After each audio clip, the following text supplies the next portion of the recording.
کیا corona virus سے فوت ہونے والے کو غسل دینا چاہیے کیونکہ یہ ایک وبائی مرض ہے؟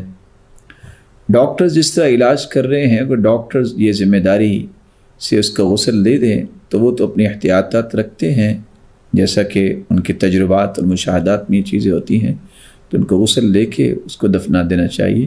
اور آپ کے علم میں ہے جو جل جاتا ہے اس کو بھی غسل دینا ممکن نہیں ہوتا، کس طرح اس پہ یا تو تیمم کروایا جاتا ہے، تیمم بھی غسل کے قائم مقام ہے، تو اس طرح کی کیفیت میں اگر ڈاکٹر یہ ذمہ داری لے لیں تو یہ بہت اچھا ہے۔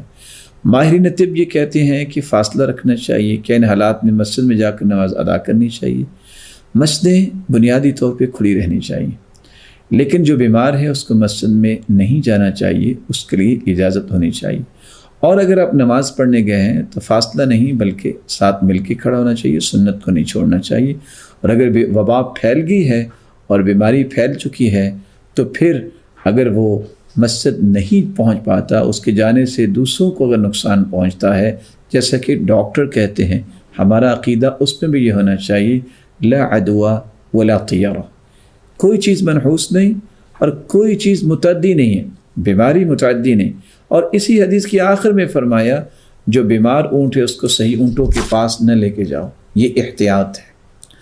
علماء نے اس کے دو مفہوم بیان کیے ہیں کہ کوئی بیماری متعدی نہیں، یہ عقیدہ ہونا چاہیے، اور دوسری بات احتیاط یہ کرنی چاہیے جو اللہ کے رسول نے کروائی ہے، فر من المجذوم فرارک من الاسد، جس طرح شیر سے ڈر کے بھاگتے ہو کوڑ والے سے اس طرح تم دور ہو جاؤ۔ جیسے کہ ایک شخص آیا بیعت کرنے کے لیے، شعیب بن سوید، تو اللہ کے رسول نے کہا کلام سے ہم نے آپ کی بیعت لے لی ہے، اور اس قافلے کو اس کو واپس بھیج دیا۔ تو احتیاط کو نہیں چھوڑنا چاہیے، لیکن یہ عقیدہ بنا لینا کہ اس کے ہاتھ لگنے سے بیماری آئے گی، اس طرح کا تصور نہیں ہونا چاہیے۔ اسی لیے تو صحابی نے جب کہا اور اللہ کے رسول نے کیا فرمایا تھا کہ تم اس لیے کر رہے ہو، اس کو جو خارش کی بیماری ہے اونٹ کو، پہلے کو کہاں سے لگی تھی؟ اللہ کے فیصلے سے لگی تھی۔ اگر اس کے ساتھ لگنی تھی دوسرے اونٹ کی وجہ سے تو پہلے کو کہاں سے آئی ہے؟ فمن عاد الاول، تو ہمیں بھی یہاں سوچنا چاہیے سب سے پہلے کرونا جس کو ہوا اس کو کس سے ہوا؟ تو اللہ تعالیٰ کے فیصلے سے یہ چیزیں ہوتی ہیں، اور انسان کو یہ یقین کرنا چاہیے کہ اللہ کا فیصلہ ہوتا ہے تو ایسا ہوتا ہے، بصورت دیگر ایسا نہیں ہو سکتا۔